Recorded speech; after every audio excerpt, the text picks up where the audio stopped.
La tormenta tropical Trami ha comenzado a alejarse de Filipinas, dejando a su paso daños considerables.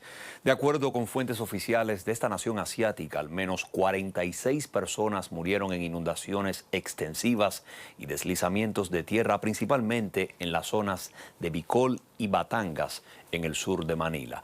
Las labores de rescate prosiguen para continuar salvando a miles de personas, algunas de las cuales habrían quedado atrapadas en techos de inmuebles.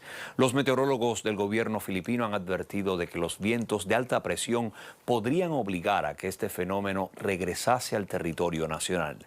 La tormenta tropical Trami es la 11ª que ha azotado a Filipinas este año y una de las más mortíferas hasta la fecha.